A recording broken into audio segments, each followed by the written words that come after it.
Dis After Dark Podcast is sponsored by Unofficial.com, the home of Halloween Horror Nights news and rumors all year round. Find us on the web at www.hhnunofficial.com. So stop the fog machines and clear the cobwebs. It's time for another episode of the podcast that's nearly the same as all the others.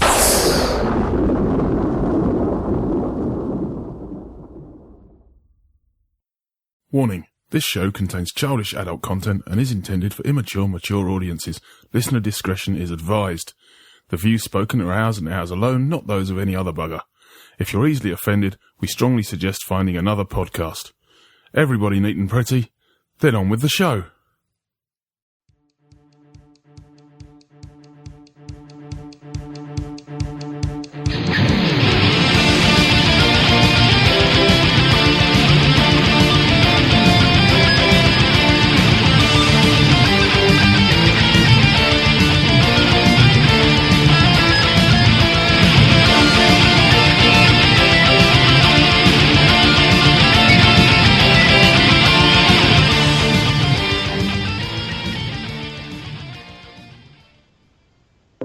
Hello and welcome to another edition of Dis After Dark, that's the one. I am Nick, and on this week's show we are joined by the lovely Amanda. Hi. We are joined by Mr. P-Dubs himself, Paul Washington. Hello. And the very fluey Mr. Chris Ripley. Guten Tag. Guten Tag, as everybody that has a cold would of course say. Yeah, I go German when I'm ill. Yes, very good. Well, as long as you don't go funny when you're German, that's... Germy. I go Germy. Germy. Sorry. I get it muddled up. Yeah, makes a little more sense, but not too much. But how is everyone? Awesome. Oh, very good. I like that. Awesome. Good. A little bit ill. Okay. So, you know, a slightly mixed bag. We've had a little bit of a extended break in between shows. Any reason, guys? Are we just a bit lazy? Lazy. Yeah. That's fair enough. It's not one person. Giving everybody a break from our voices for a little while. That is true. We're only a few days late anyway. And of course, I mean, you know, we only know we're a few days late because, of course, we, you know, inundated by all of our millions of Dis After Dark's fans who have contacted us to say, where are we? Yeah. Or none. All those emails that we never get. All those emails, all those texts, all those Facebook messages asking when the next show's out. Thanks, guys. Well, I suppose they still don't load it, so that's something, I suppose. But they can start a petition to bring us back. Free the dad. So, a few things I imagine have gone on since we last congregated, but before we do that, let's go around and find out what everybody is drinking, except, of course, for Amanda, who is drinking... Bud Light, obviously. There you go. So, it's my last one for a while because going on holiday in 27 days and I need to cut the beer out, so tonight's my last Bud Light night. Ah, so you're getting Beach Bod Red. I am getting Cabana Bay ready. Nice. And Volcano Bay. No, I'm not going to be there when it opens. Well, apparently haven't unless already the started. softies. Well, I think they've already started letting some people in. Well, that's what maybe I'll get lucky.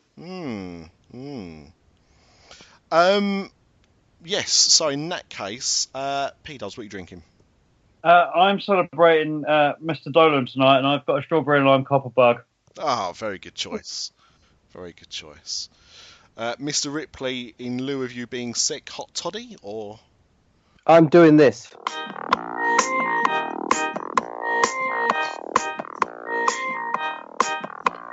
Everybody's talking about my top pants. I got my top pants. I got my top pants on. Chris, that's why you're my bestie. I literally have no idea what's going on. That was fantastic. Please, please, please, please record that. I want it as my ringtone. This is a bit like what was the Saturday Night Live thing? Well, yeah. It is. What was it? What was his name? David S. Pumpkins. David S. Pumpkins. That was my other favourite. Well, I mean, the thing is, I had no idea what that was until you did it, and then I found out what it was and thought it was hilarious. So. Oh, what? Every time I watch David S. Pumpkins, he's my favourite person. What's my name? Any question? Yeah, why have you had an S in your name? Very good. I can't top that, but I have got with me my first of a few Desperados. Yes. There was a deal on Desperados, so I bought some Desperados. Everybody's favourite tequila-infused beer. Other tequila beer. I hate Desperados. What? Yeah, I hate it. Why? It sucks. What's not to love about it? I don't know, I just don't like anything about it. Oh, it's nice. And it's 5.9%. Also good. Right. So, with that in mind, we've done the first bit of the show that we always do. So, there's been a bit of news. There's been quite a bit of news. And on top of that as well, there's also a big celebration coming up. No, I am not talking about the 6-year anniversary of the Unofficial Universal Orlando podcast, which happened as we record this episode. Commiserations to Lee and gang. They think I hate them, I think, secretly. I really don't think Lee likes me. So I will say something nice, and that is, well done. Congratulations. That's literally all I can stretch to. But that's better than what I've been doing to Lee recently. No, but 6 years, that's not bad going. That's a year older than this podcast, that's for sure. So there's always that. But I mean, I'm happy to go first if no one else wants to. But did anyone want to kick off with anything in particular? I'll let you. Oh, that's very kind of you. Yeah. So well, actually, there's. I'll go with this one first. Actually, I was going to go for something else, but I'll go for this first. So, this week they announced the new inductees of the Disney Legends ceremony that they do at the D23 Expo. They do it at the D23 Expo every year. Every other year, I think. Okay, I know the Expo's not always every year, but yeah. So they've announced it, and I've got to be honest, I'm a little disappointed. To be fair, most of them haven't actually done that much for Disney. No. So to run down the list, so there are a few. So, and you'll understand the connections with some of these. So you've got Clyde Geronimi. I think that's how you pronounce it, not Geronimo. And Manuel Gonzalez, both being inducted for animation. Wayne Jackson, who was, of course, the husband of Miss Jackson, Parks and Resorts.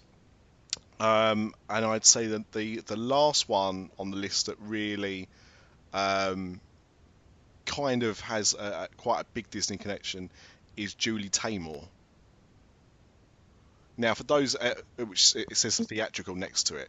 Now, Julie Taymor, for those that don't know, it was behind the Lion King stage show, which I think was probably their biggest hit. I know Beauty and the Beast came about just before it, but that really is it's the longest running, isn't it?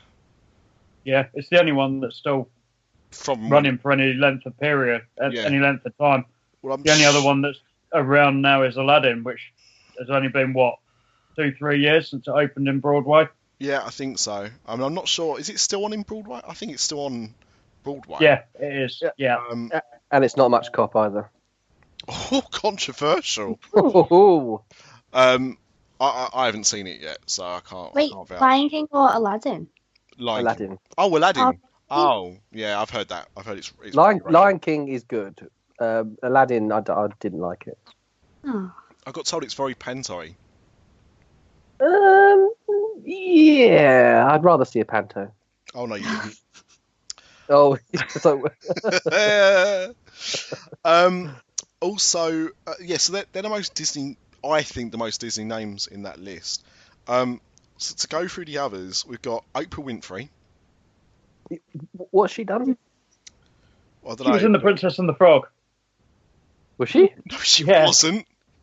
She was. She wasn't, you racist. No, she really was. She's in a Disney film next year as well, isn't she? Yeah. Which I can't remember the title of. I'm not even sure it's a live action. A Wrinkle in Time. Oh, let's see. Is it live action? Yes. Yeah, I thought so. So when I saw the title, I was like, I've not heard of that before. So I imagine it wasn't animated because the next one's gigantic, I think. The thing is, when I think Disney legend, I think Dick Van Dyke, Angela Lansbury. Yeah. I don't think Oprah Winfrey, who hosted a TV show for years. Alan Tudyk. Yeah, I mean, what's Oprah Winfrey gonna do? You could be a Disney legend. You could be a Disney legend. Everyone's a Disney legend. That's pretty much what she does. Basically, it's anyone that will turn up. Well, no, that's not fair. No. That's not fair because Carrie Fisher's been inducted.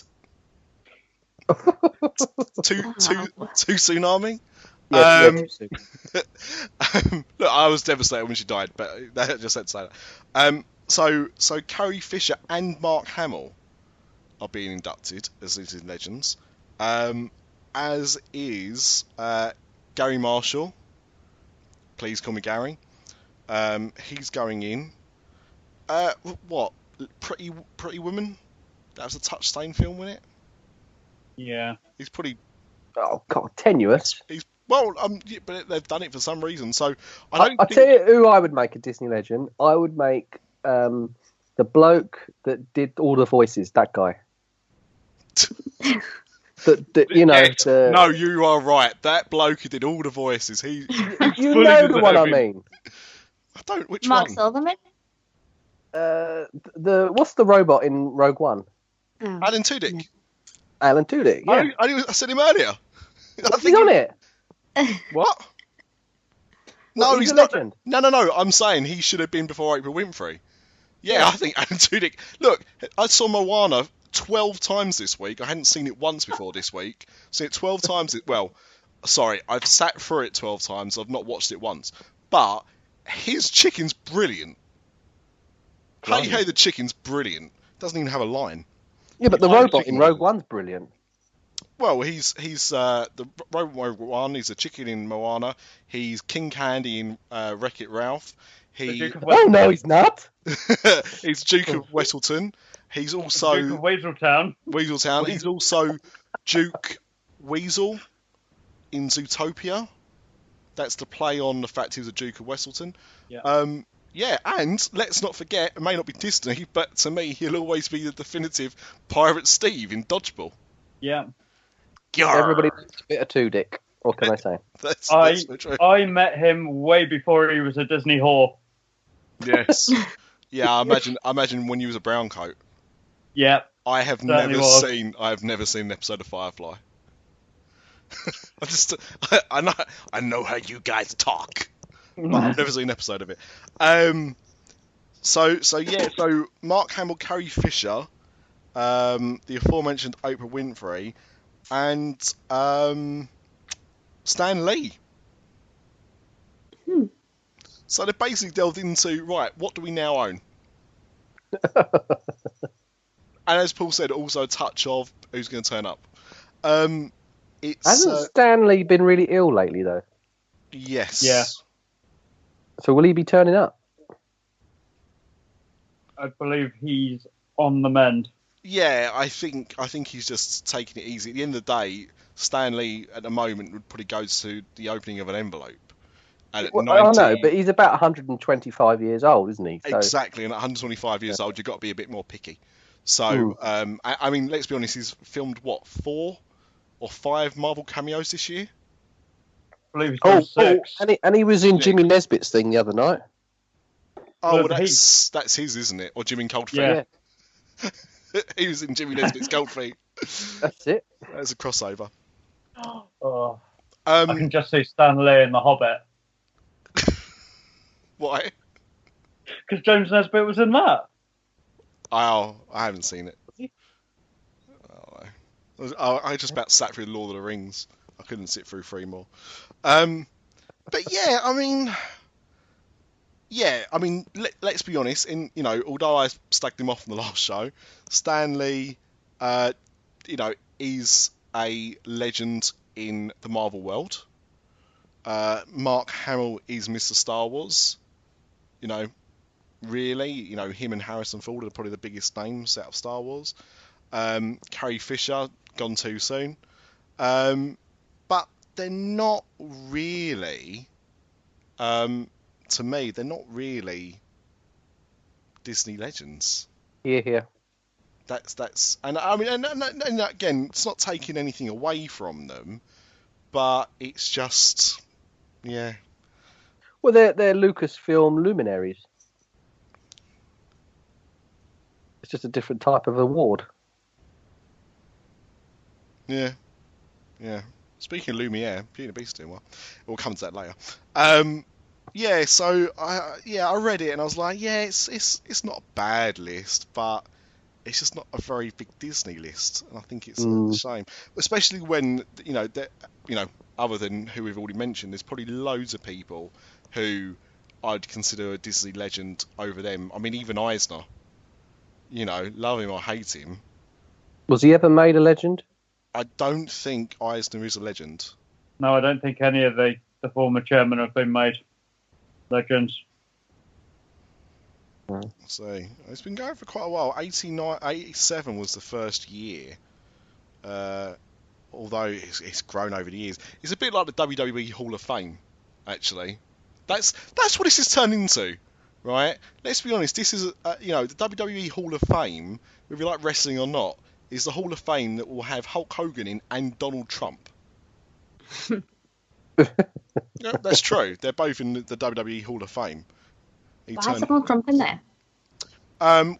Well, for 2 things. The first one is they held 2 WrestleMania events inside Trump Tower. Because apparently it's... But why does that mean that he gets into the Hall of Fame? Agreed. And the second one was that he once managed a wrestler in a match against Vince where the loser would get their head shaved. You can guess who won that match, obviously. I also don't think that gets you into the Hall of Fame. Exactly. It's name value. Mike Tyson's in the WWE Hall of Fame, I think. I could be wrong on that now, and he was there for 1 appearance. Pete Gas, who was a very famous baseball player, is in the WWE Hall of Fame. So, you've got to take it. Yeah, you've got to take it with a pinch of salt, and that is exactly what we're getting to with this. Julie Andrews actually a long time ago, 91, she was inducted. So that was quite a long time ago. But I'm looking at the list, I can't see. Angela Lansbury was 95, by the way. So she is actually in that class. Roy Disney's in there. Kurt Russell's in there. Van Dyke 98. Tim Allen in 99. This is a really good podcast, by the way. Or penis fan lesbian, as we're meant to call him now. if you wish. Phil Collins. What? Yeah. Phil Collins in 2002. That's what the class of 2002. In all the opening of Walt Disney Studios at Disneyland Paris, all 2002 inductees were of European origin. So Phil Collins, John Mills, Sir Tim Rice as well. Tim Rice makes sense. You were saying about the WWE Hall of Fame. Yes. Drew Carey, Mike Tyson. Yes, Drew Carey, of course. The 45th President of the United States. Yep. Arnold Schwarzenegger. Yep. Snoop Dogg, and Mr. T. Is this a wrestling Hall of Fame or is this just Celebrity Hall of Fame in general? This makes no sense. This is the Wrestling Hall of Fame. Random people that paid a fee to be in the WWE Hall of Fame. I'm going to pay to be in the WWE Hall of Fame. To be fair, Mr. T was in the first main event of WrestleMania with Hulk Hogan. So at least he's wrestled a match. And Drew Carey, to be fair, did also enter himself in the Royal Rumble one year.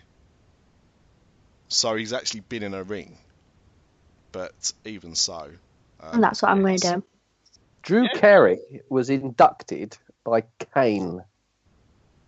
What? Yeah, I can't see them two being bedfellows, can you? No, I can't remember. I can't remember if maybe Kane.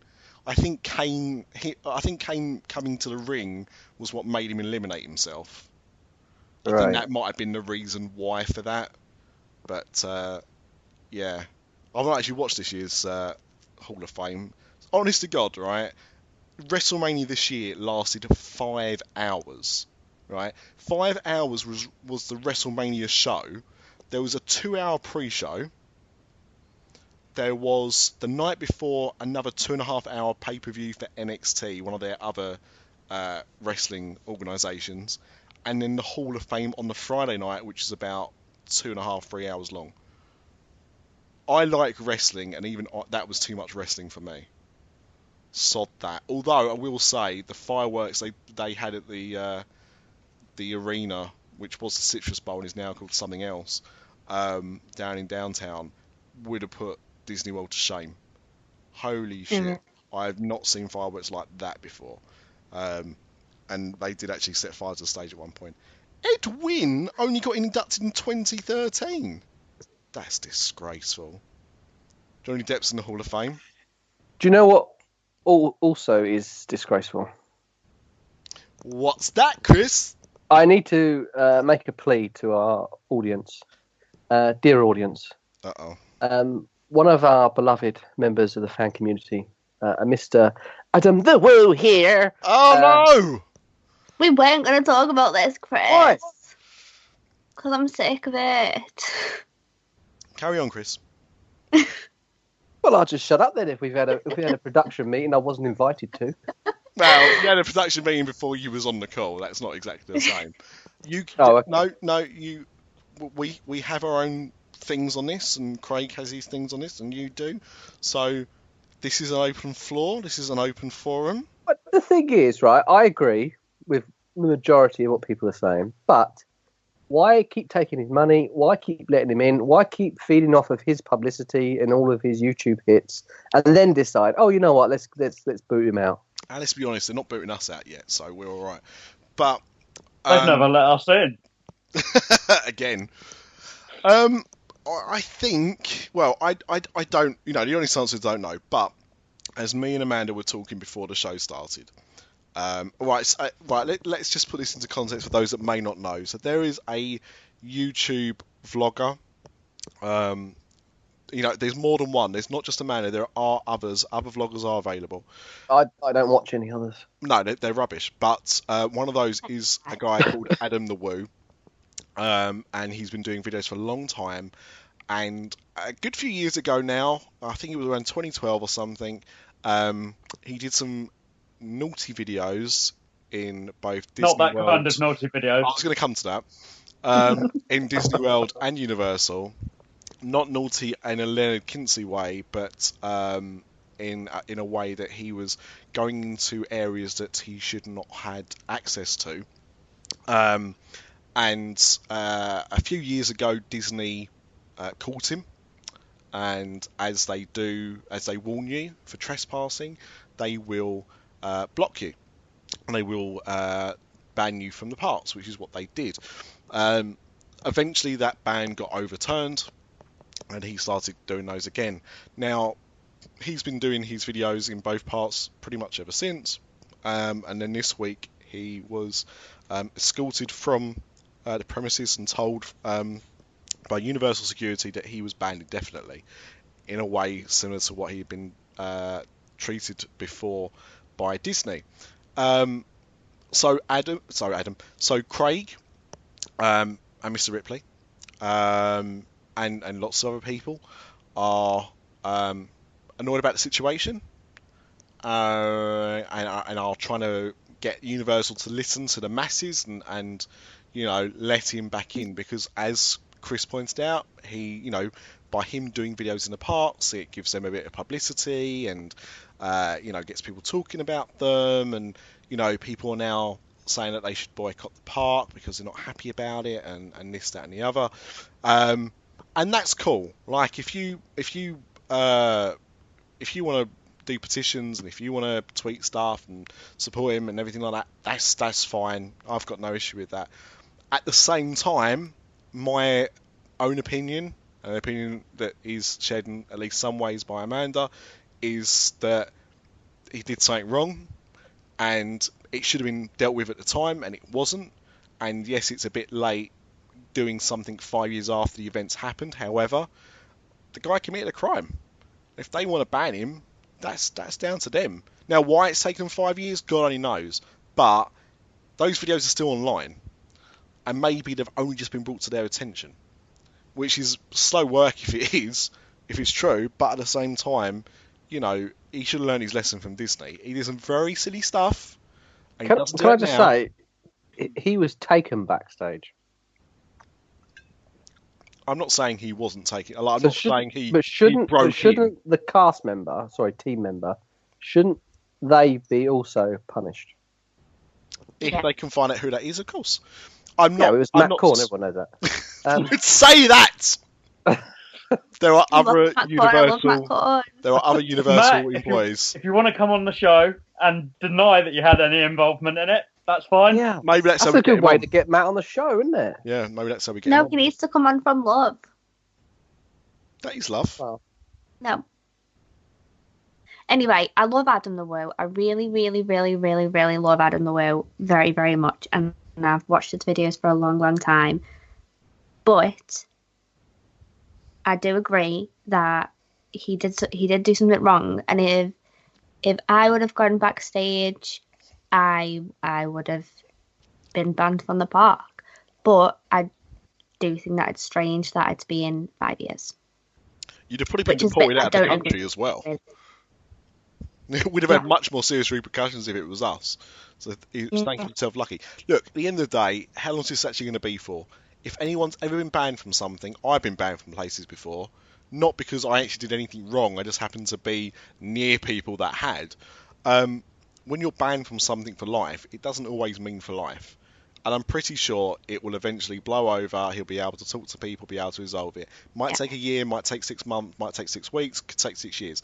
The fact is, he's done something and he's now paying the price for it. And if people writing to Universal gets it sorted out quicker, fair play. But let's not pretend that he didn't put himself in this situation, because he did. Whether he broke himself into the areas or someone let him in that shouldn't have done, fact is, if you're silly enough to record it, post it up on a public place and not expect repercussions, then I don't know what to say. What's quite weird is last year he did quite a lot of Halloween Horror Nights coverage. Yeah. And, he was in City Walk for a lot and he was in the park for quite a lot. So why didn't they jump on him then? Well, as I said, when did they see the videos? When did they see the videos?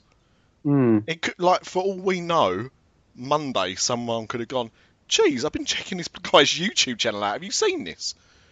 Do you know what I mean? There could be any rhyme or reason to do it. It could be that people were aware of it and didn't care, and that, management's changed and now it is an issue. Or it just could be that, they didn't recognise him. I don't know. But the thing is, he did it at Disney. He apologised. They shook hands. Everyone's a winner. He's allowed back in Disney property. Right, but how long? But can't Universal do that? How long did it take Disney? I don't know. Well, there you go. But no one's saying that Universal won't do that. What I'm saying is that it was from what I remember at the time, I'm pretty sure it was about a year or two before he sorted that out with Disney. So that's not saying that this is as I said, it's not, when you're banned from life or something, it doesn't always mean you're banned for life. And I'm sure that things will get solved very, very quickly. And he's already said that there's more to the story, and I'm sure that it'll all come out, and I'm sure that it will be resolved really, really soon. So that's why I don't really want to get too much into it until the rest of it's come out, because everyone's just kind of speculating. Especially when there's so much more news for us to discuss. Exactly. We should all just go to the Winchester, have a pint, and wait for this whole thing to blow over. Hey, John, can you do some toasties? Cheers. So, if no one wants to jump in, I do have another story. Okay.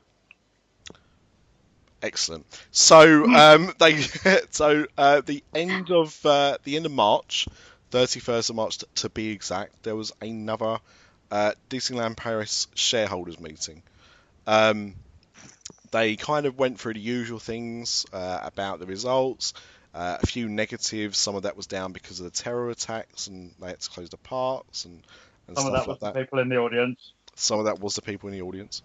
And obviously they also wanted to talk about the situation with the shareholders and trying to buy out the remaining shares. I think it's quite obvious now that is the what they're trying to do.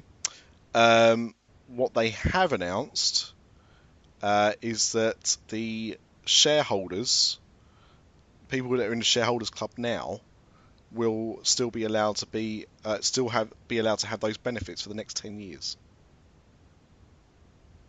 Which puts me in a very awkward position. Because do I sell up now? No, I'm not going to lose anything. But having my shares was always for two reasons. One was for the benefits, and the second was because I was supporting the company. But if they're going to buy them anyway, do I sell? I would sell. I don't know if they're going to make a better offer. I don't think they will. No. But saying that the share price has been about €2 now since they announced it, so it's not really gone up or down too much. So I think even if they buy them, they'll still have to buy them at the market rate. So, yes. But yeah, I mean, they're definitely still talking about doing it. And did I read as well they're trying to buy some more shares in Hong Kong as well? Yes, because my friend was at Hong Kong Disneyland at the time that they announced that. Because they're starting to lose a bit of money. It seems like they're losing some custom because of Shanghai. So it seems like because they're doing a whole big rebuild, aren't they, in the Asian parks? Well, if rumours are to be believed, they're going to knock down the castle. Well, yeah. What? But they're getting a new Fantasyland as well, aren't they? At one of the Asian parks. Oh, I didn't realise that. Yeah, they're getting a Beauty and the Beast area. Interesting. I wonder if that would be based on the cartoon or the film. It hasn't said, but it was planned a long time before the film came out, and that's I think where they're looking for extra money is to pay for it. So that is very true. Just a side question on that. Be Our Guest restaurant in Orlando. Have they changed the characters in there to the live action film? I don't think so. No, that I've seen. But I heard rumours. But they've upgraded Beast's costume to look a little bit more like the live action one, but it's still the original animated Beast himself. Oh, okay. Yeah, I can't see them changing that anytime soon. Well, I say that. So let's when the sequel comes along. What? Beauty and the Beast to Electric Boogaloo. Yeah. The wedding.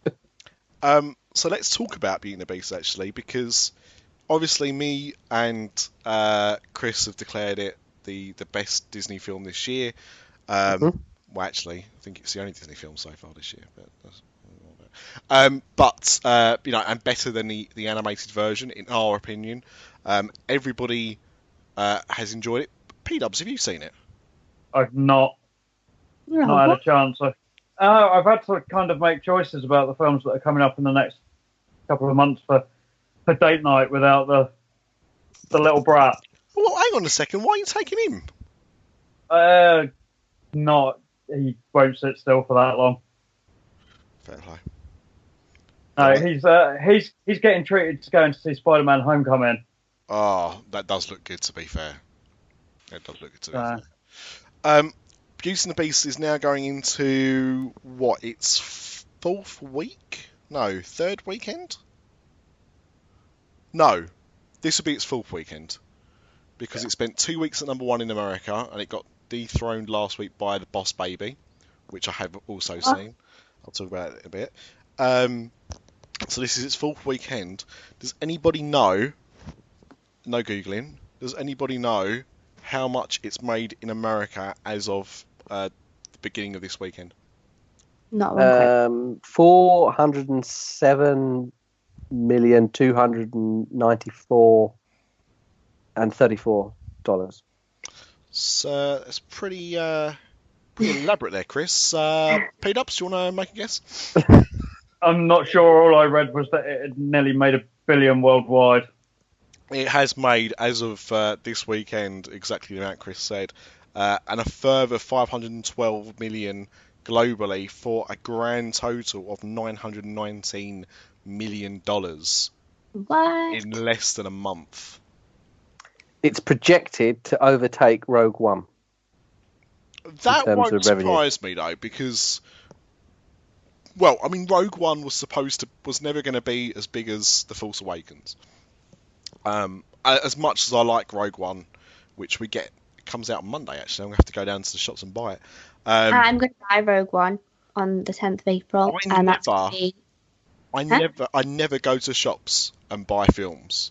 I'm going to buy this one because a Star Wars expert told me that I should not do it how I was doing it before, and I should watch Rogue One because episode 1 with Jar Jar Binks is rubbish. It's true. And so I should start with Rogue One and then go 4, 5, and 6.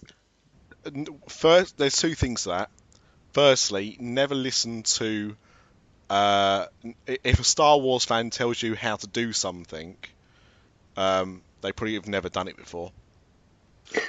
That's a joke at most Star Wars fans that used to be virgins. Secondly, that's not a bad shout, actually, Amanda, in all honesty, because I am a big famous hater of the prequels, and what I'd have skipped 1 completely anyway. But yeah, I think, and when you see Rogue One and then watch episode, well, someone just spitting some rhymes. When you watch Rogue One and then go and watch episode 4, it will make a lot more sense. That's what I heard. Really flow well into each other. So yes, completely with them. Absolutely. And the reason I'm going out to buy it in a shop on Monday is because this year they've actually decided to release the 3D release of Rogue One at the same time as the 2D release of Rogue One. So last year, while I threw a hump and refused to buy The Force Awakens until the 3D Collector's Edition came out, this year I can buy it on release day. And rather than normally do what I do, which is give Amazon or other online retailers my money, I'm going straight down to my local HMV. Actually, no, there's not any other music shops available nowadays. But that's kind of the problem. So I'm giving them my $1 on Monday instead to buy Rogue One in Thrither. But yeah, can't wait to watch it again. If it overtakes Rogue One, yes. Rogue One is the 20th on the list of the most worldwide highest grossing films ever. Are you on Box Office Mojo at the moment? Yeah. I thought you might be. And then between 20 and kind of 4, Thor's there's not much in it. Number 4. And then you get 1, 2, 3, which is Avatar, Titanic, Star Wars, Force Awakens, and they are all in the 2s, the 2 billions. Yeah. So, it could easily be in the top 20 of all time. Well, interestingly, I'm looking at the domestic, and Rogue One's 7th domestically, and Beauty and the Beast is 22nd at the moment. So it's got a little bit to climb. But, yeah. And in fact, I didn't realise this. The Force Awakens, domestically, actually outperformed Avatar. So it did. Yeah. So Avatar didn't do very well in the States. Yes. Yeah, it was abroad where it did 760 million. What a flop. Yeah. But compared to its worldwide total, yeah, it wasn't a huge hit. Yeah, I'm surprised I'm surprised at that. I'm really surprised at that, actually. I just assumed that most of that 2 billion would have been in the States, and no, not even half of it. That is pretty damn interesting, actually. Yeah, but I mean, Beauty and the Beast train goes on. I'm still getting a lot of people comment about their disappointment in the fact that it's not the same as the cartoon, or the singing's not the same, or something else. I don't know. What the hell were they expecting? I just can't get my head around it. I honestly can't get my head around it. Look, no one is saying that everyone's going to enjoy the film in the same way or anything, but for people that want it to be the same as the cartoon, here's a tip: watch the fucking cartoon. Still there. Brutal. Well, it's true though. I don't want to watch that's why the remake of Psycho flopped. Who wants to see a shot-for-shot remake of something? Really? I like the remake of Psycho. Sorry, you like the remake of Psycho? Yeah. And you can also read about it in a very good book of why it was made. It's in my new book. The book you can put a bastards. Cheap plug. Yeah. So that was really the two kind of largish news bits that I wanted to bring up, but there's been other bits. Does anyone want to kind of jump ahead with anything? Yeah, I've got an exciting one. Ooh. Mickey's Not So Scary Halloween Party and Very Merry Christmas Party dates have been announced. And Halloween is going to start in August. What the hell, Disney? Right? Yeah. It's starting a week earlier. So last year we were all like, what? Because it was starting the first week of September. Starting the last week of August this year. Isn't it? And I haven't got the dates in front of me, but isn't it like the 25th of August? Yeah, the 25th. So that's the week before the last week of August, surely. Oh yeah, no. Yeah, it is. Well, kind of, possibly. It's within the last 7 days, I suppose. I'm not sure what days those dates fall. But either way, that's still poor. What is, I get why we have to have Mickey's Not So Scary Halloween in September, because it's popular and you can't do it every night in October. But September is, early September's too soon in my opinion, and August is just ridiculous. When are they going to start doing Mickey's Merry Christmas Party? November? October? November. Just do it in October now. Just have them cross over. That'd be a good crossover. They could do Nightmare Before Christmas, it'd work. Yeah, well, they should do, shouldn't they? But they won't. They should do. They should. But also, Hocus Pocus show is back again this year for Mickey's Not So Scary, so that's good. Oh. And still no start date on the sequel that they keep talking about. Nope. Interesting. Waiting for Chris to agree to be in it. To be my third Sanderson sister. Oh, I'm down. You just name the date. Okay, mate. That could be our Mickey's Not So Scary costume this year. Yeah, let's do it. Shall we? Yeah, let's. Didn't say you can't do drag. That's true. Said no more. We'll get on stage and do the show. I like drag. I don't get to drag enough. I haven't done any drag since I was 16. It's a shame.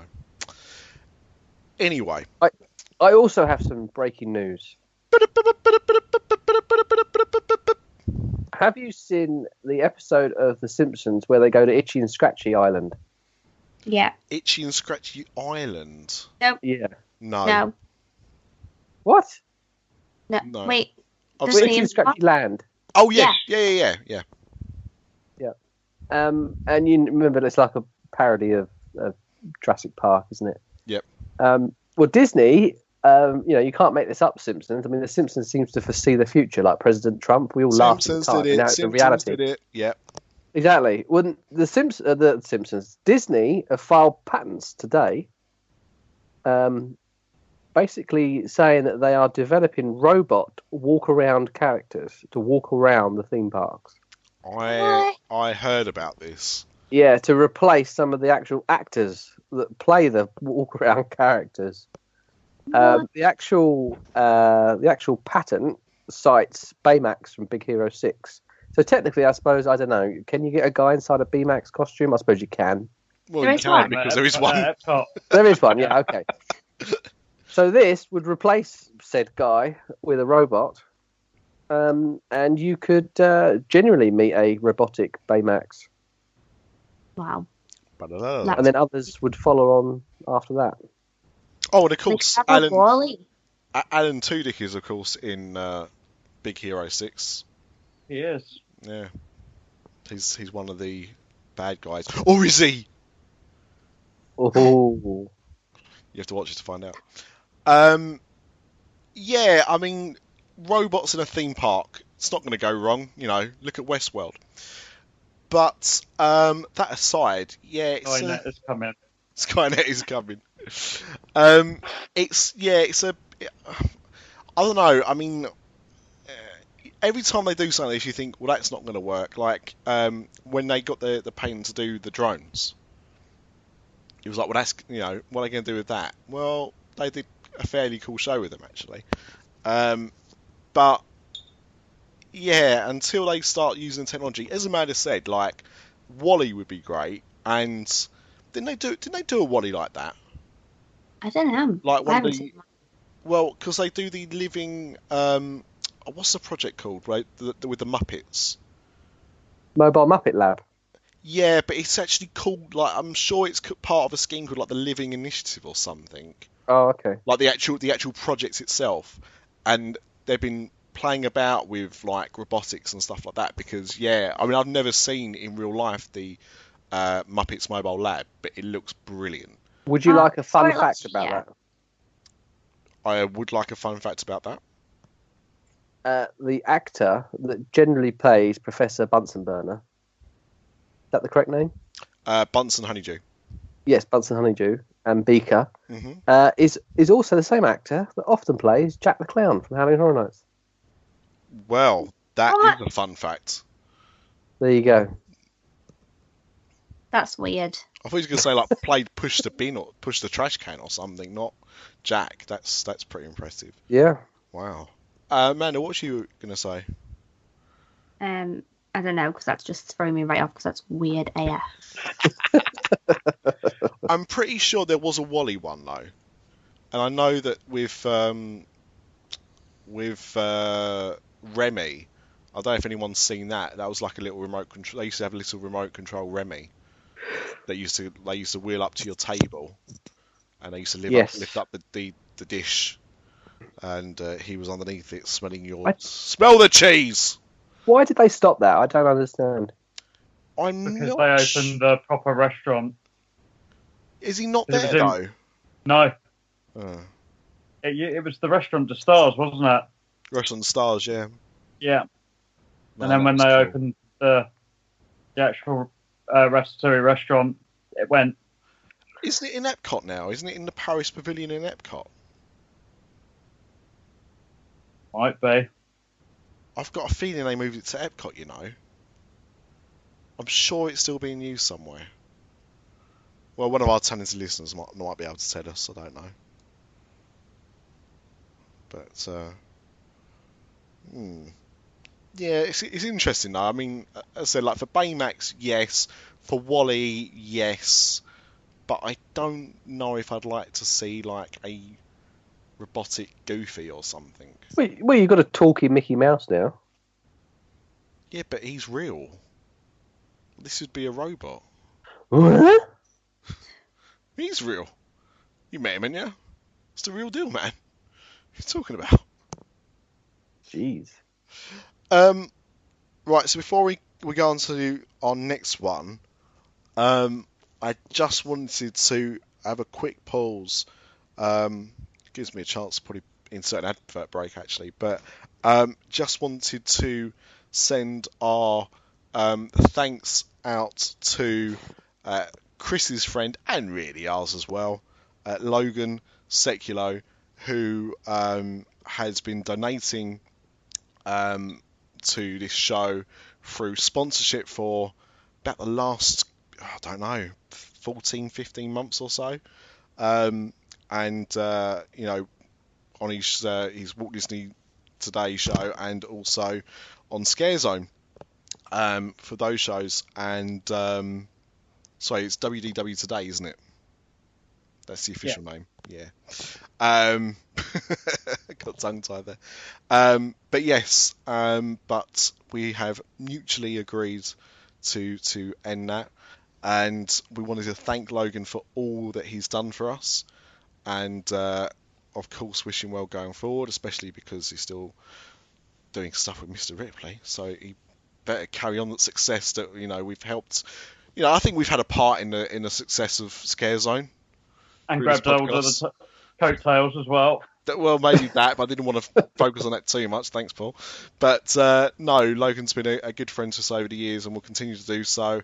And thank you for your support. And if anyone is listening would like to advertise on this show, then you can do. Logan, advertisers for a long time. We're not expecting anyone to do the same thing. But our rates are quite reasonable, I like to think.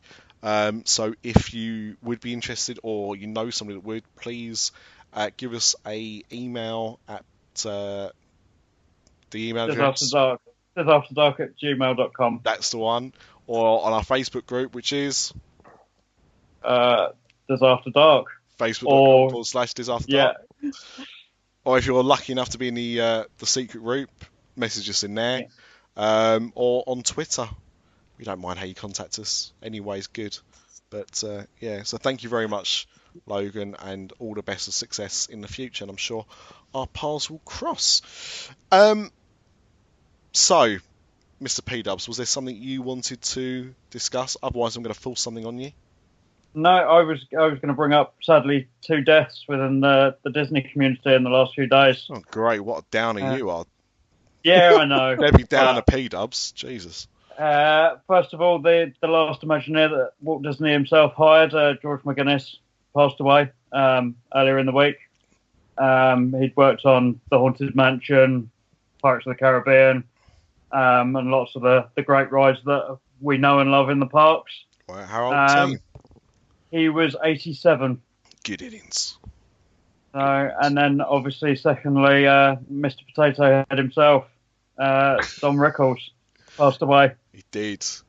Yeah, 90, was he 90 or 91? I can't remember.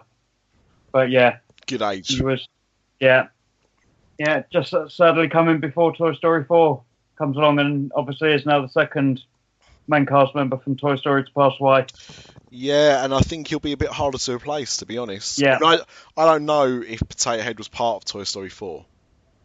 Because there's not, I've got the rough story outline that I've heard is it's going to be an adventure about Woody trying to find Bo Peep.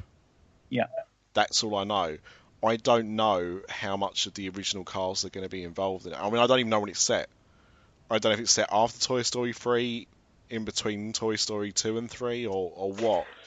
But could he have recorded his vocals already, though? Absolutely. Yeah. Might have, but I don't think they've even started, from what I'm aware, because haven't they pushed it back? No, it's next June, isn't it? It's coming out. I think it got pushed back. What? Yeah, I think they placed another Pixar film in between. I'll have a look. I didn't know that, but I know originally it was. I mean, the thing is, sometimes they record the vocals way in advance, don't they? Yeah. Sometimes not quite so much. Let's have a look. Yeah, it's June 2019 now. Oh. So there's an article actually asking that exact question, but Yeah, they haven't. There's not been an announcement. However, apparently, and I didn't notice this or I didn't remember this, but in 2015, Tom Hanks said in an interview on the Graham Norton show, "We're now recording Toy Story 4." However, he later clarified that he's only recorded a bit of it, and that's the way the process works. The actors go in every 6 months or so to perform more dialogue. So that's quite interesting. So who knows? Said they hadn't announced who was going to be in the film other than Bo Peep and Woody. So he may not have been a featured character. You'd have thought that you would see at least a little bit from everyone, but but Don Rickles had a quite an unusual voice. And in fact, if you actually for me, if you actually hear Don Rickles talk normally, he doesn't sound that much like Potato Head. He does put on a bit of a voice for him. So I think there's good mimics out there, but they might find it a little bit harder to replace him than they did with Jim Varney. Yes. Yeah. He'll always be Ernest to me. Ernest. Yeah. Ernest goes to heaven. To Tsunami. Breaking news. We should record more on a Friday. All this breaking news. I know, loads of breaking news. Ant and Dec are in the Magic Kingdom right now, rehearsing for tomorrow. They flew out on Tuesday because I know someone that was supposed to be flying to Orlando and they cancelled a flight. She got bumped back a day. Well, I don't know personally, but in a Facebook group that I'm in. And the spare plane, there was a problem with the plane. The spare plane that they normally had was being used for getting everyone out to Disney World for the Saturday night takeaway. So they flew out a couple of days ago, and Stephen Mulhern's been filmed in Epcot. Scarlett Moffat's been seen in Animal Kingdom. So there should be quite a few bits and pieces to see on Saturday night. Do you think they'll go into Avatar Land? That is an interesting question. I do know. So for our American listeners, there's a show called Ant and Dec Saturday Night Takeaway. You might remember Ant and Dec from their short-lived show. You Bet? No, what do they call it over there? Oh God, it tanked, didn't it? Yeah, but they have tried America a few times. Just imagine our friend Gary, that Florida guy, basically him with a twin. That's Ant and Dec.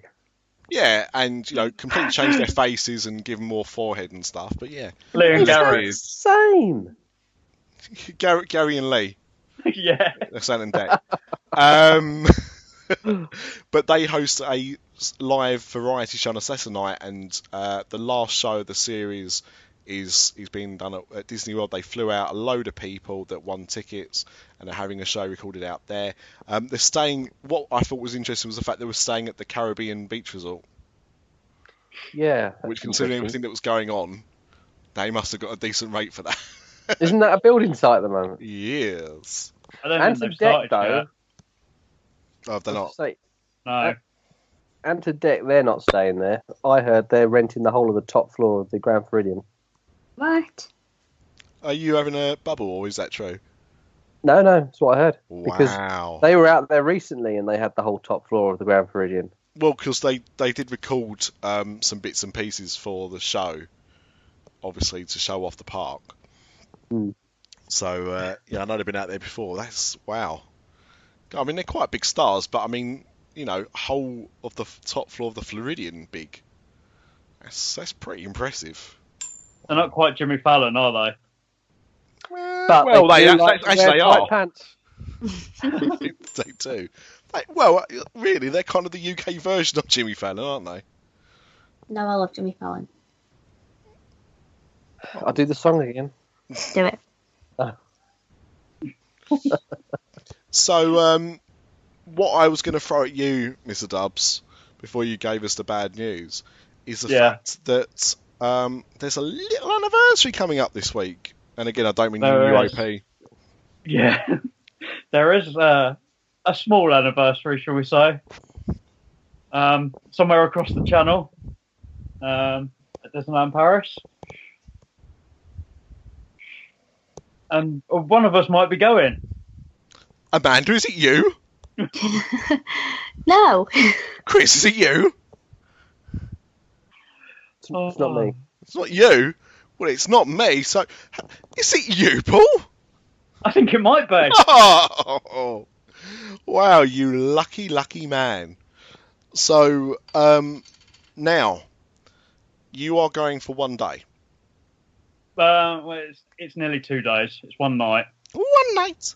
Okay, so you're going then. So what day are you getting to France on the 11th? Yes. Okay. Tuesday morning. Tuesday morning. Okay. So okay, so the festivities kick off on the 12th. Yes. What time? You're staying at the B&B, aren't you? Kyriad this time. Kyriad, okay. Yeah. What time are you getting to the park? The first bus from the Kyriad is 6:20. Ooh. Because I might see how awake I am. I might walk it instead. I have heard that most people are getting there for at least 5. Idiots. That is the official time that a lot of people are getting there because it is expected to be a roadblock. I think park doesn't open until 8. Yeah? It's going to be a ramo, mate. Sure, it will be, but what's it going to get them getting in a bit early? Well, I heard that there's a meet and greet. You know where you normally meet Mickey and Minnie? With Bob Iger? Nope. No, to celebrate the 25th anniversary of it happening, there's going to be a meet and greet instead of Mickey and Minnie of Matthew Kelly and Pat Sharp to reenact the ITV Disneyland Paris live extravaganza that took place when the park opened. Oh, that rumour is starting on this podcast. Let's cast the net wide. See what happens. I have no idea what you're talking about. Oh, Amanda, have you never seen it? No. Oh, Amanda wasn't born then. Yes, she was. She was 3 months old. It is glorious, and it's on YouTube. So, on the 11th of April, I know this because I'm writing about it in the book. It was a 2-hour live special shown on ITV of the opening of Disneyland Paris. Right. So the park opened on the 12th, but this was actually on the 11th. And it was a star-studded extravaganza. You had Cher. Was Oprah there? Huh? Oprah? No, she wasn't there. She didn't give anyone tickets to go either. She was still small fry at that time. Gloria Estefan performed. Right. And the TV special was hosted by Matthew Kelly and Pat Sharp. Wait, is Pat Sharp from Funhouse? Yes. It's a whole lot of fun. Prizes to be won. It's the whole wacky show where anything goes. Funhouse. And before Matthew Kelly was accused of doing things he shouldn't do. Which he didn't do. He didn't Which he didn't do, which is why I said he didn't. Yeah, very naughty. And didn't mention what he did. Oh, nothing, that's why. Well, yeah, exactly. Yeah, I feel sorry for him. In a world where we've got evil Savills and Ian Watkins not from Steps, Matthew Kelly was an innocent party. But yeah, it's cracking. I mean, you've never seen something so 80s in the 90s, Amanda.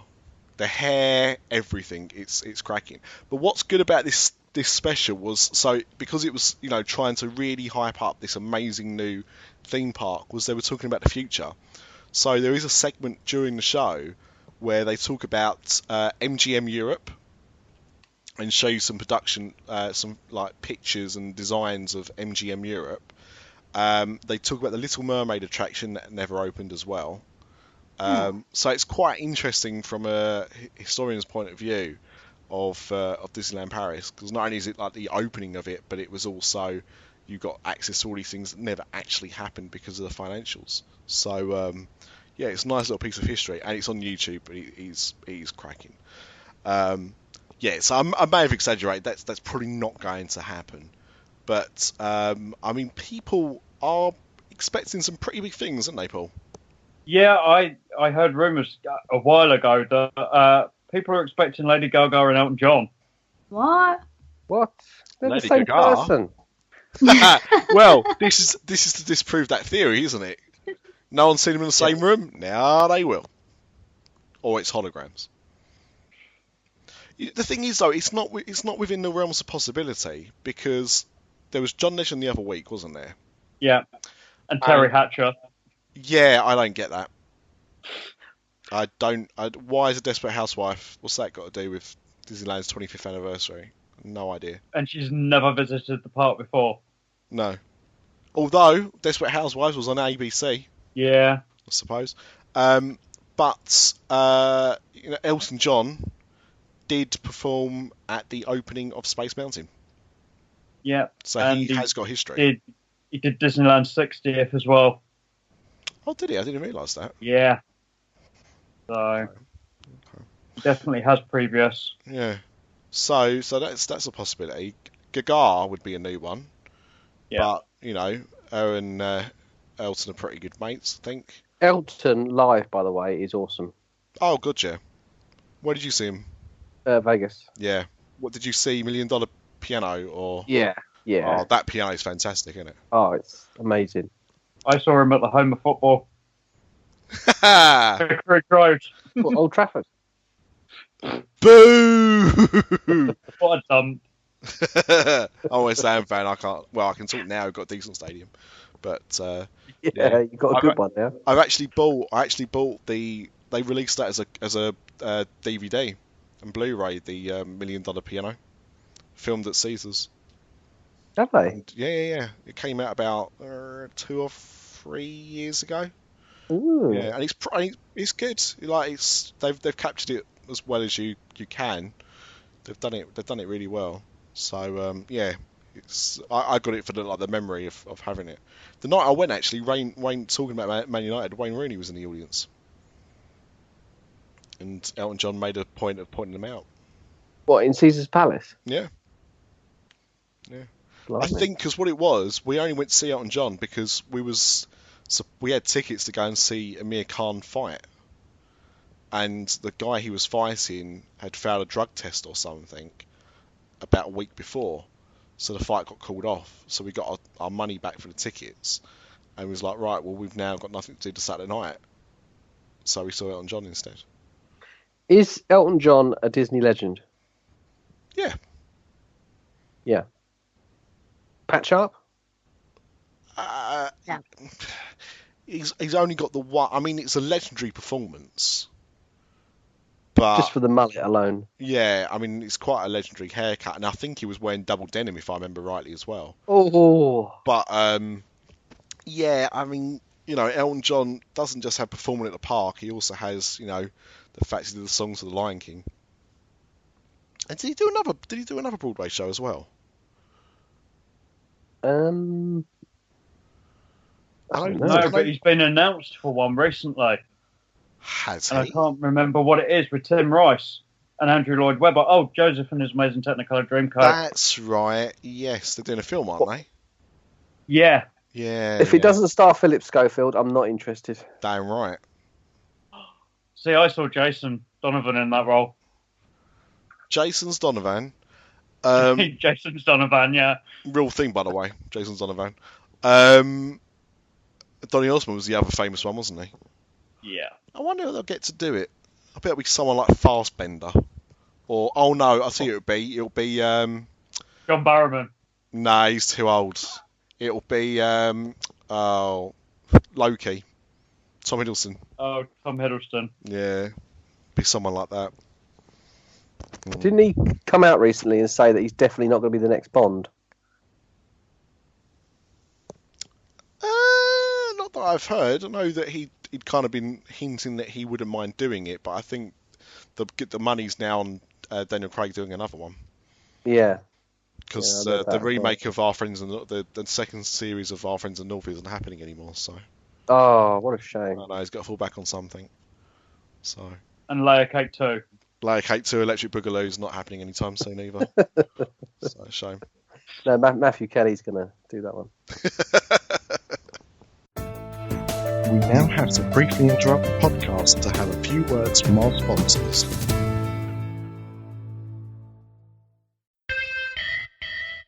Hey, Dis After Dark listeners. I want to invite you all to join us over on ScareZone, Halloween Horror Nights podcast. ScareZone is a news, interview, history, and commentary podcast all about Universal's premier Halloween event. It's hosted by fans and experts like me, Logan Seculo, former WWE superstar Scotty 2 Hottie, and Dis After Dark's own Chris Ripley. Subscribe however you get podcasts and head over to ScareZone.com for more information. We here at the show are proud supporters of Dis After Dark. And remember, keep your eyes closed and your ears open on ScareZone.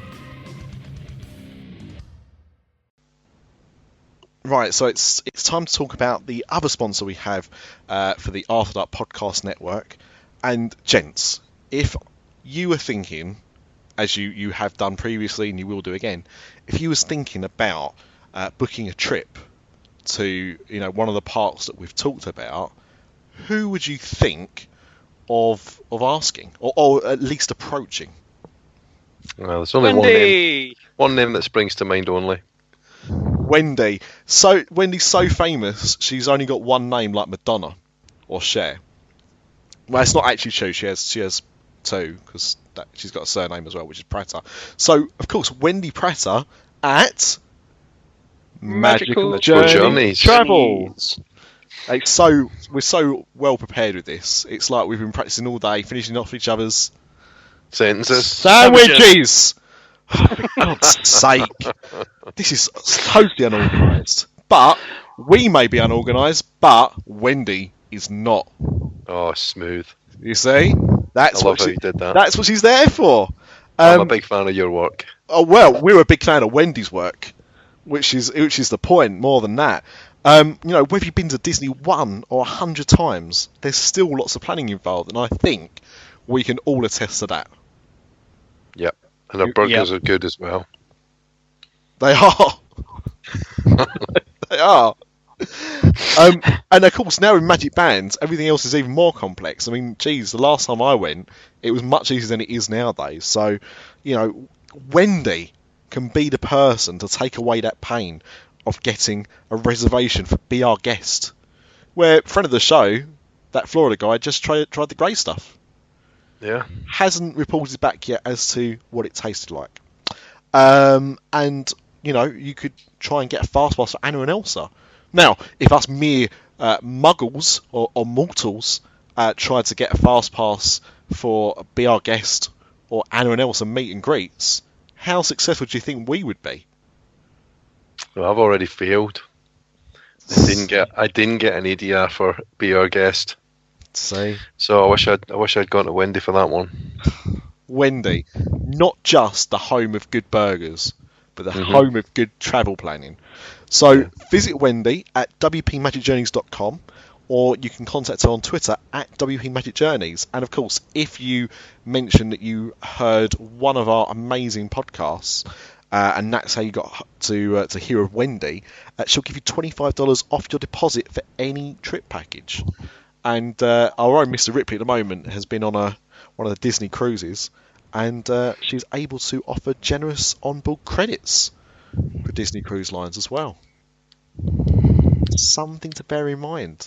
So if you are thinking of making a trip, before you go anywhere else, go and find Wendy Prater at Magical Journeys Travels, wpmagicjourneys.com. Because if you don't, you'll feel like a prat. And now, back to the show.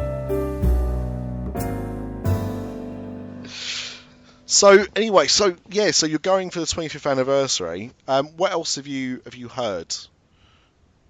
Not a lot, really. They're keeping it very quiet. They're producing one-off tickets. Yeah, they're producing one-off tickets for the day. That's lovely. For people that are buying tickets. I won't be because I've got an annual pass, so I won't get one of them. I'm always tempted to give you like €50 just to buy me one, I actually haven't got annual pass at the moment because I lost my wallet, so I've got to go and get a new one while I'm there. That's So right. That's first priority. So when I get there, is to replace my annual pass. But so I might get a ticket. They may have to give me one to let me in. Yeah. But we shall see. But other than that, they're keeping it very, very quiet. Apparently, they've got costumes just for the day as well. Wow. But other than that, they've not said anything. They've actually said we're trying to keep it a surprise. And I was saying, before we started recording this, I said the problem in the past is that, like for the 20th anniversary and the 15th anniversary, they haven't really done anything. Not major. They've not made a big song and dance about it, literally, like you would have got in the other parks. But a lot's happened in the last 5 years, and so maybe that's why there's a lot more hype around this one. Because I don't remember people getting this excited about 20. No, I don't either. I mean, I went the 20th year. I think I went around May or June of that year. But there didn't seem to be the buzz about going on the anniversary that there has been this year. So, so what will happen at 30? That's the question. Probably bugger all again. I don't know, by that time, they'll probably own everything. Yeah, you would hope so. The offer's meant to be due. Is it June? Did it say? Yeah, the tender thing that they're trying to get through at the moment. So it's obviously still going through all the legalities, but I think it said here that was between March and the end of May. I'm just trying to find it again. So yeah, it'll be around June time, I think, before anything starts to happen. Let me just. What's the dates? Tender offer period is April 26th to May 23rd, with results on the 29th of May. The listing, if it takes place, will be launched in June. So it'll be as quick as a month and a half, really. We're almost in the middle of April now, aren't we? So, come the end of April, I may no longer have any shares. But I will have my money back. Well, no. Yeah. I'll have some money back. I'm never recuperating the money that I spent out initially. I think, all in all, I might have made about 100 quid. Which, it's better than making nothing. But, yeah. Just talking of... just talking to Pat Sharp. You're talking to Pat Sharp? We're just talking about Pat Sharp, and Amanda's just retweeted a photo of Pat Sharp. Oh, wow. Don't take Beetlejuice with Pat Sharp. Huh? No, you've never seen them in the same place together. Don't say that. You haven't. It's just a good point. Pat Sharp, right? I love Funhouse, but Pat Sharp's always creeped me out a bit. I saw him on Comic Relief the other night. Oh, what? God. Yeah, he was in a comedy thing. I can't remember who it was. But it was basically about serving in a restaurant, and he was one of the guests in the restaurant. Oh, yeah, I saw that. Yeah, it was like Pizza Express or something, wasn't it? Yeah. Yeah. I didn't watch any of Comic Relief because I don't agree with it. What? I agree with Charity. I just don't agree with Comic Relief. I have my reasons. Other charities are fine. Well, I'm very excited to find out what happens. Obviously, there will be video. There will be photos. I may have a bit of an interview lined up with the original Main Street Barbershop Quartet as well. Yes, I remember you saying that they'd been in touch with you. Yes.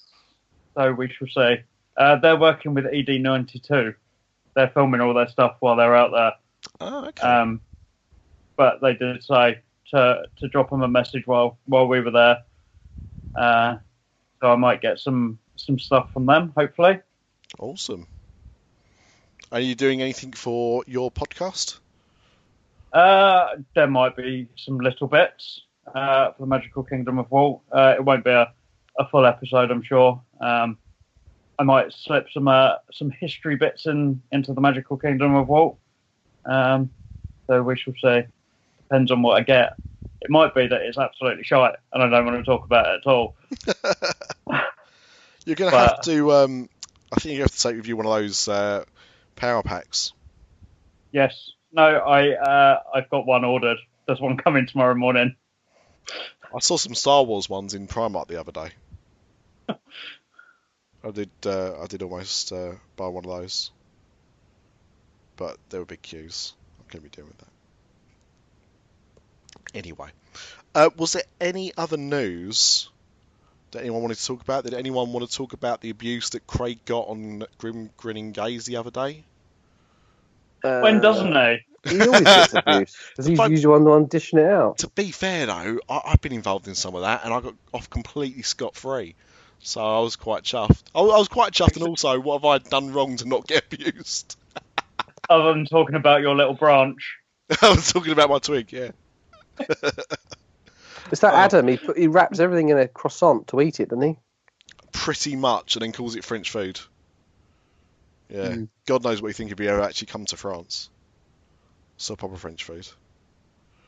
But I believe he thinks French fries are the national dish. Maybe you could answer that one. Us English don't know anything, do we? No, it's true. It's true. Right, if there's nothing else...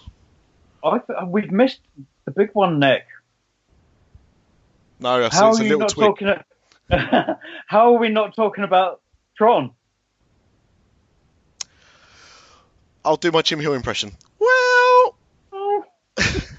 Well, I mean, what? Are we talking about the third... We've already talked about the third film that may or may not be happening and may or may not be a reboot and may or may not be starring Jared Leto. Are you talking about the massive, massive rumours about Tomorrowland? The light cycles, yes. I did see this. The problem is, every time I get excited about something to do with Tron, nothing happens. And so I'm almost worried it's going to be jinxed. But you've brought it up, so therefore it might be okay. Yes. Now, for those that didn't listen, why not? But you conducted an interview with the Meister himself, yes, Jimothy Hill. I did. Where you talked about certain things, and one of them was the fact that there were rumours of the Tron coaster going to both American parks, albeit in a revised format. Stop it, Chris! You're making me tired. Sorry, it's early. It's early for me. It's before midnight. With a potential Captain America overlay in California, and a Tron one in Disney World. Now, there's still no kind of official news or answers on this, but it is looking more and more likely that it is definitely coming to Disney World. Yes. Is it replacing Autopia? I think that was what I read. It's believed to be, yep. That's apparently where it's going. You know, I can't see people getting too upset with that going, if I'm honest. I don't know. I've never met anyone that, you know, has to go in Autopia every time they go. No, it's so dated. They've got a new version of it. It's called Test Track. Much better. So, Universal have a new version of that soon called Mario Kart. I thought he was going to say Jimmy Fallon. No. It's true, though. But if they're making these B-Max robots that walk around the park killing people, wouldn't it be better if they have an overlay to that than Tron? What? Oh my god, it's contagious. I need another beer. I don't... I thought he was having a heart attack then. I don't personally think... I couldn't see...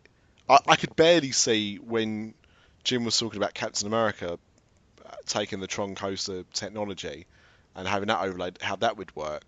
I don't really see it for Big Hero 6. Big Hero 6 to me would be an ideal Spider-Man attraction.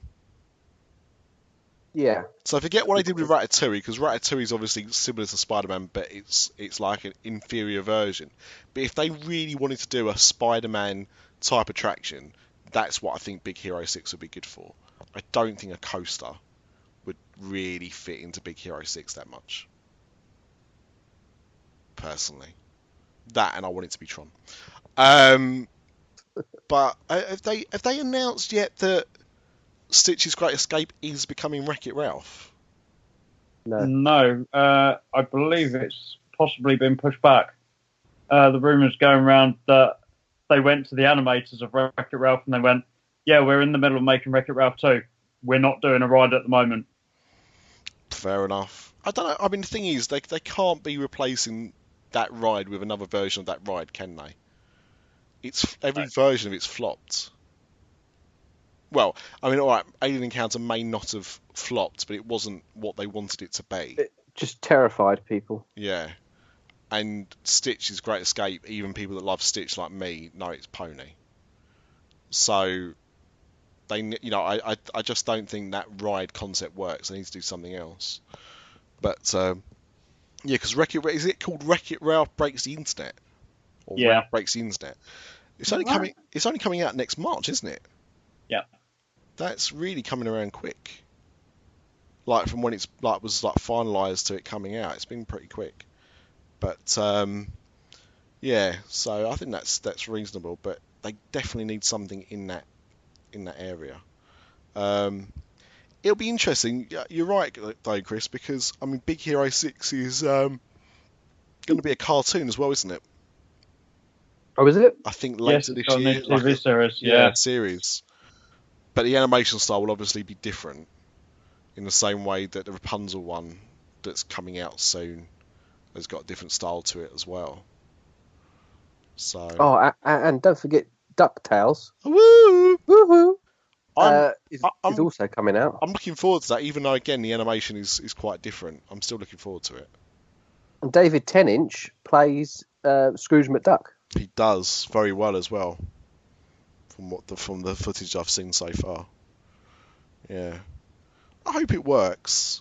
I mean, it's definitely going to get the nostalgia from the adults, but yeah, I don't know how successful it's going to be. I don't know. Kids stuff just doesn't seem to be as like kids cartoons don't seem to be as popular as they used to be when we were kids. Well, don't seem to have the ours longevity. used to start at 3 or whatever it was, and we only had 4 channels. Yeah, I think, I do think that's quite true, though. I think that might be the problem now, is the fact that, it's different. It's always been different in America, but over in the UK, we used to have time slots when you'd have nothing but kids programs. And now, on the channels you had to watch, whilst now you have dedicated kids channels that,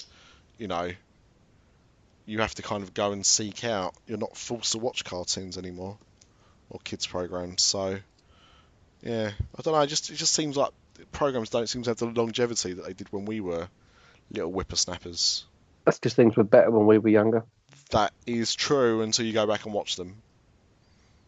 Go back and watch He-Man now. It sucks. What? That's terrible. I mean, I went back and watched Jim will Fix It. I could see a whole new realm of things with that. Don't even say that he sucks. God's sake! I mean, how many? This show's had far too many Jimmy Savile references this year already. Yeah, I think they put the whole of He-Man on Netflix. But yeah, it's poor. Yeah, it's poor. Yeah. But I like Epic Skeletor because on Twitter he really brings everyone down. that new advert starring He-Man and Skeletor for Compare. What is it? Money in the Supermarket. Yeah. That's some bloody good entertainment. But that's the He-Man live action film we should have had. That is. That's where they went wrong. They should have done that. Needs to be more camp. Yeah.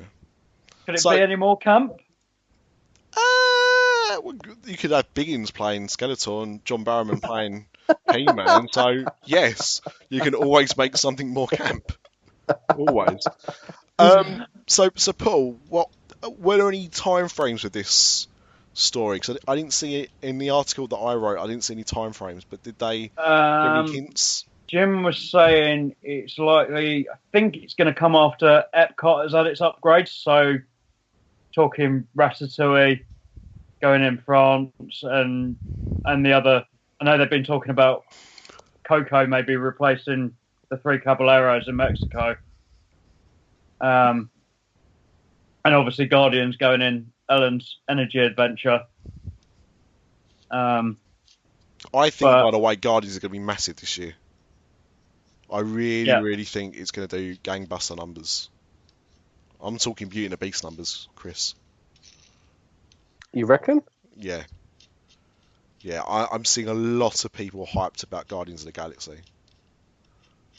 Yeah, I reckon it would really be popular. I mean, even the Disney Store are selling stuff this year. They had nothing for Guardians of the Galaxy when the first one came out, or I think they had like a couple of action figures or something, but they've got t-shirts for kids, they've got cassettes that play music, dancing Groots. Yeah, they've got quite a lot of merchandise.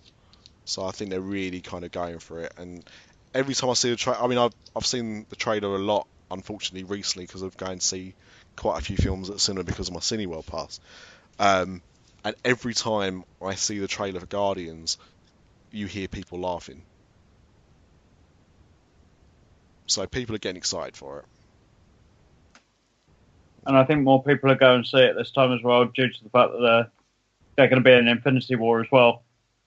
Yeah, well, I mean, the thing is, I think Guardians...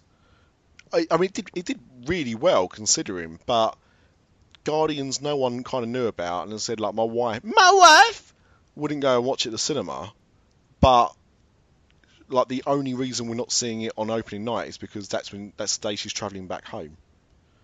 Otherwise, we'd probably be going to see it opening night. I mean, she cannot wait for this film. Every time, should we watch a film tonight? Guardians? Should we watch Guardians again? She has become a massive fan of it. So, and I mean, it's not even because she likes Chris Pratt, because we've got Jurassic World and she hardly ever watches that again. Although we like that film as well. So yeah, I think it's really found an audience over time. So I think the sequel will be much, much better received. But if they join Infinity War and then become part of the Avengers canon, how can they possibly build an attraction in Epcot? Well, they just won't be able to put any of the Avengers in it. Yeah, but then they become part of the Avengers canon, and the contract says any characters from the Avengers canon are not allowed in Florida. Really? Really? They better get making that ride double quick then. Yeah, it's a strange one. Listen to S.T.R.I.K.E. Jim gives a good explanation. He talked about, because they used a couple of the Guardians characters at a party. And they did. I heard that. I heard him talk about it, yeah. And he said that Disney were expecting some comeback on it, and apparently Universal read their contract and went, oh fuck, there's nothing about Guardians of the Galaxy in our contract. Yeah, and true. Didn't say a word. But if they are in the Avengers film, then they become, inverted commas, a part of the Avengers canon. I don't know about that. I'm not saying I'm not saying your point is incorrect, Chris. I'm sure there is a clause in there, but it's got to be how it's worded or how it's done. There's got to be something. I think the problem is that contract, without getting into it too much, was written a very long time ago when things were very, very different. I believe it was written by a 9-year-old child with a crayon. from like how much crap it appears to have in that contract. But it's funny how it has so much detail in it, and also like virtually nothing in the areas as well. Yes. Hey ho. No, hey. Hey. That's the chicken in Moana. Oh, hey. Is it? Yeah, I've learned that from seeing it 56 times this week. Well, I'm going to go stick my tight pants back on. If that's not a way to end the show, I don't know what is. So, thank you very much, dear listener, for putting up with us. Again, thank you everybody for contributing to this week's episode. those of us that managed to stay awake the whole way through. And we'll be back soon, I imagine, with a post Disneyland Paris 25th anniversary trip report. I would imagine so. And if you're lucky, if you're really, really lucky, you might even get a Universal After Dark out of us at some point next week as well. Yeah. But you've got to behave. Be nice and behave. Listen to this one first. Yeah, and then maybe. So it's up to you. Not you or you, but you. You. It's down to you. Do the right thing. All right. We'll see you later. Bye. Bye. Auf Wiedersehen. The Germans. We hope you've enjoyed this podcast.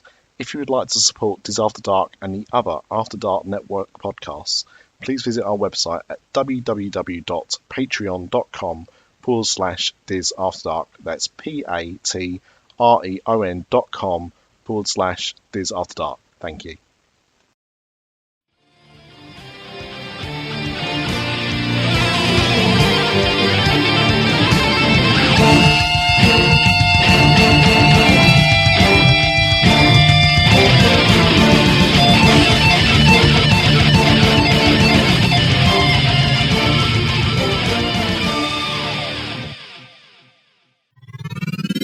This podcast is part of the After Dark Podcast